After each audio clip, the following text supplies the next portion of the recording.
21h45 minutes pile à CIHW-FM 100,3. Ça va maintenant au téléphone. On va rejoindre Simon Bédard avec qui on va parler Ligue de hockey junior majeur du Québec. C'était hier au Colisée Pepsi le repêchage.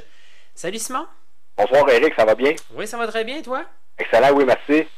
Donc, on va parler du repêchage qui avait lieu hier. D'abord, débutons avec les joueurs, les principaux joueurs repêchés en première ronde, premier au total. C'était pas un secret pour personne. Daniel Audette a été repêché par la nouvelle formation, le Phoenix de Sherbrooke. Ouais, écoutez, je pense qu'il y a eu un certain débat il y a quelques semaines quant à savoir qui de Alexis Pépin ou de Daniel Audette serait le premier choix. Finalement, à mes yeux, c'était lui, Audette, et finalement, ça l'a été lui hier. Je pense que c'était vraiment le meilleur joueur disponible là, de tout le monde. On dit que c'est peut-être pas le plus grand joueur, peut-être pas un gabarit très imposant, mais il faut bien se rappeler que son père, Donald, qui a joué entre autres avec le Canadien de Montréal et les Sabres, n'était pas le plus gros et a connu une très belle carrière. Donc on dit là de lui que c'est un joueur complet, c'est un joueur très très bon offensivement, peut marquer quand même beaucoup de buts. C'est aussi un joueur qui est quand même soucieux en défensive. On dit lui qu'il a une très bonne vision du jeu, qui transporte très bien le disque. C'est un joueur qui se démarque dans plusieurs facettes du jeu. Donc avec un club comme Sherbrooke, là, qui est un club d'expansion, qui a plusieurs jeunes joueurs qui s'amènent avec eux dans le fond, je pense que c'était la meilleure place pour lui, puis il va pouvoir éclore avec Sherbrooke au cours des prochaines années, c'est sûr. Et ça risque d'avoir beaucoup de temps de glace, étant donné que c'est un club d'expansion. Ouais. Deuxième choix, c'est Alexis Pépin, repêché par le Rocket de l'île du Prince-Édouard. On le connaît un peu moins, on a entendu beaucoup parler de Daniel Audette. Parle-nous un peu de Alexis Pépin. Je pense qu'à mes yeux, ça faisait pas de doute que ça pourrait être le deuxième joueur. Ouais. Il a aussi très bien pu être là, le premier à sortir, mais je pense que c'était vraiment le deuxième meilleur joueur disponible. Je l'ai jamais vu jouer vraiment, là, mais on dit que c'est un joueur imposant, et puis c'est vrai, à 6 pieds 2 et près de 200 livres, c'est rendu une denrée rare au hockey, des gros ailiers de puissance comme ça, si on veut. On dit que c'est un joueur qui a beaucoup d'impact là, sur la glace par sa présence et par l'ensemble de son jeu. C'est un gars qui est habile là, sur ses patins malgré sa très grande stature. On dit que c'est un gars qui est agile avec la rondelle aussi. C'est un joueur intense qui aime ça frapper, là, qui aime ça s'impliquer sur le plan physique, si on veut. On dit pas que c'est un marqueur naturel. Faut pas s'attendre à un gars qui va marquer des buts à outrance. Mais on dit que c'est un joueur qui a beaucoup d'atouts pour aider un club. Donc je pense que le Rocket, qui n'a pas vraiment beaucoup de joueurs d'impact, beaucoup de joueurs de puissance comme ça, se sont sûrement pas trompés là, avec Alexis Pépin. Ouais, le Rocket avait connu du succès à leur arrivée dans la Ligue, mais depuis ce temps, ils n'ont pas franchi beaucoup de rondes des séries. Non, c'est très dur pour eux. Là. J'ai un de mes très bons chums, qui est justement un des gardiens de but du Rocket, Antoine Bibeau. Il me parlait que c'était vraiment pas là, une très grande ville de hockey non plus. Là. Oui, ils ont quand même quelques partisans fidèles, mais à force d'avoir un club perdre la plupart de ses matchs, là, je pense que les partisans là, décrochent. C'est pas un environnement dédié au hockey à 300%. On sait que leur entraîneur est vraiment excellent. On parle de Gordy Dwyer, l'ancien... C'est des remparts qui a joué dans la Ligue nationale aussi. Oui, c'est ça, l'ancien homme fort du Canadien, entre autres, à qui j'ai parlé hier. Là, super smart. C'est vraiment un gars qui veut le bien là, de son club. Il est seulement là depuis un an, mais je pense qu'il va falloir que le Rocket soit patient. Il va falloir que l'équipe développe ses jeunes joueurs s'ils veulent devenir un club de tête un jour ou l'autre. Troisième, c'est Clark Bishop, repêché par les Screaming Eagles du Cap-Breton. Ça, c'est un joueur qu'on connaît encore moins là, que les autres, parce qu'il jouait, je pense, dans la Ligue de hockey midget 3 là, de Terre-Neuve ou de la Nouvelle-Écosse. Oui, c'est ça, à Saint-Jean-de-Terre-Neuve. Oui, en plein ça. Donc, on dit que c'est un patineur habile, dans le fond, des très bonnes habiletés avec la rondelle ou sans. C'est un gars qui est efficace offensivement par la qualité de ses passes, son sens du jeu et sa facilité à repérer ses chums sur la patinoire. On dit que c'est un gars qui est quand même un gabarit imposant, donc c'est un gars qui aime ça frapper, qui aime ça faire sentir sa présence sur la patinoire. C'est un gars qui est bon dans les deux sens aussi là, de la glace. Fait qu'encore une fois, pour un club comme les Screaming Eagles qui n'a pas connu vraiment beaucoup de succès au cours de la dernière saison, ça a été quand même assez difficile pour les hommes de Ron Schultz. Je pense qu'un joueur d'impact comme ça là, qui s'amène va sûrement être bon là, pour le futur là, de l'équipe. La saison dernière, tu suivais les activités des Olympiques de Gatineau. Quatrième choix, c'est un joueur repêché par les Olympiques. Alexandre Carrier, un défenseur qui évoluait avec Antoine Giroir, Midget 3. Oui, c'est ça. Donc, on a fait une transaction avec les Huskies. On avait au début le 5e choix. Ensuite, on a transigé pour le 4e parce qu'on avait vraiment, là, je pense, Alexandre dans l'œil. C'était vraiment un joueur ciblé. Et je pense qu'on avait peur que l'équipe qui repêchait 4e le choisisse. Donc, les Huskies, dans le fond. Aux yeux de tout le monde, c'était le meilleur arrière là, disponible hier. Loïc Léveillé aurait pu être un bon choix, mais en bout de ligne, c'était vraiment Alexandre qui était vraiment le meilleur défenseur disponible. On parle d'un défenseur de 5 et 10, 165 livres, donc pas vraiment un très très gros gabarit. Je lui ai parlé là, quelques minutes après qu'il ait enfilé le chandail de l'équipe. Et c'est ça qu'il me disait. Il est encore très heureux là, de se joindre à un des clubs les plus titrés de l'histoire du hockey junior. Il dit que c'est un défenseur offensif, donc très très bon offensivement, mais aussi capable de bien jouer en défensive. Par contre, comme il m'a dit, là, sa plus grande lacune serait sa force physique. Mais c'est pas quelque chose qui l'inquiète non plus beaucoup.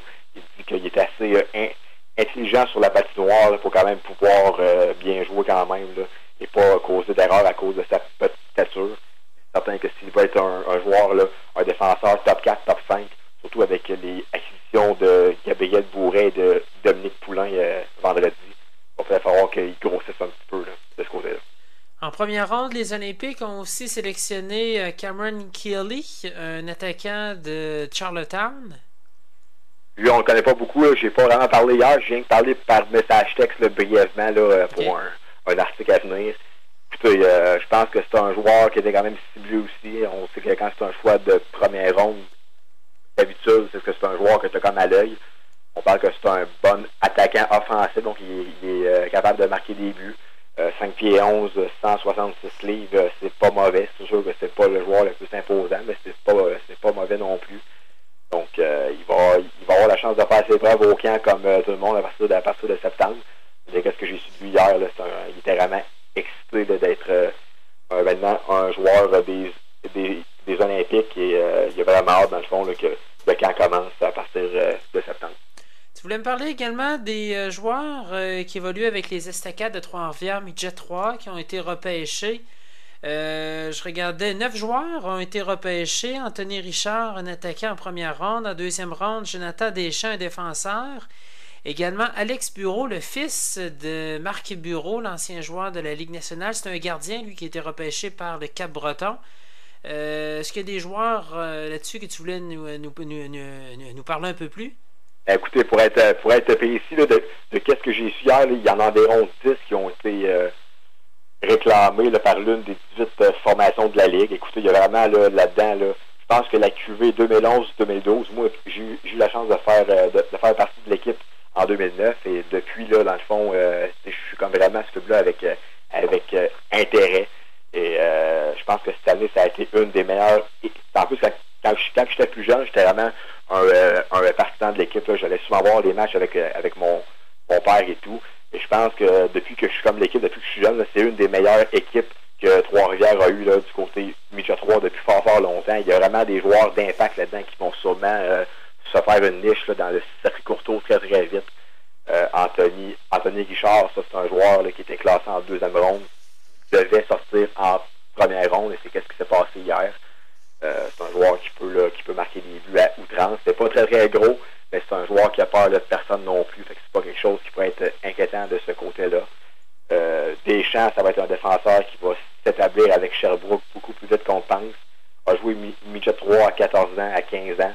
Donc ça fait 2 ans qu'il est là, a vécu beaucoup d'expériences qui lui ont été bénéfiques là, à plusieurs niveaux. Donc, avec un club comme ça, un club d'expansion, va faire sa marque quand même très, très, très vite, merci. Alex Bureau avec les Screaming Eagles, c'est un gardien de but de 15 ans là, qui, je pense que son père, avec le parcours que son père a eu, c'est quelque chose qui l'aide. Je pense que son père a vécu beaucoup de choses au hockey là, pour pouvoir l'aider à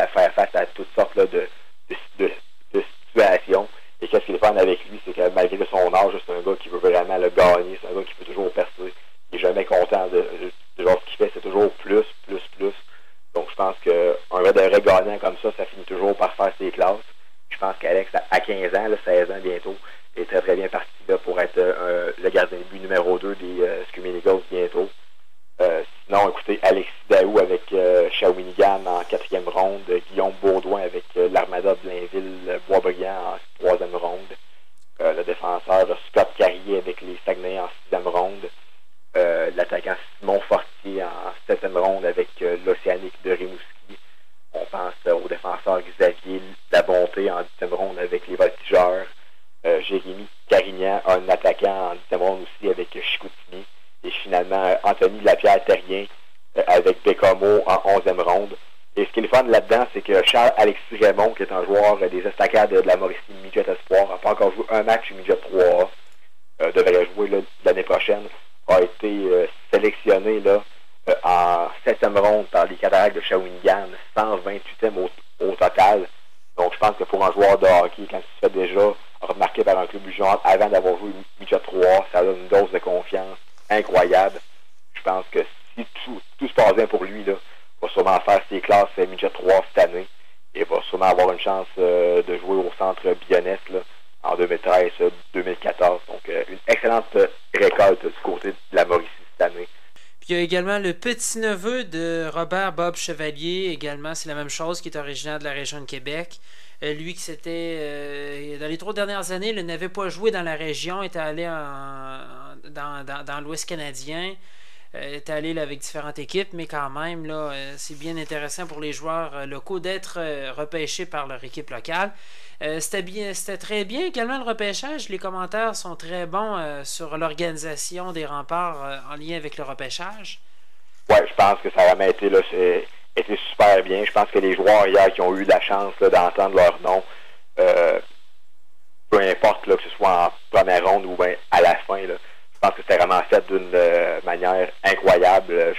Moi, ça fait 3 ans, dans le fond, que je couvre ça, là, et c'était vraiment la première fois qu'ils ont mis des gros écrans là, géants qui montraient là, les joueurs en train de jouer là, lorsque leur nom était là, nommé. Donc, je pense que c'est vraiment quelque chose de fun. Je pense que pour les joueurs qui sont là, leur but, c'est d'atteindre la LNH un jour ou l'autre.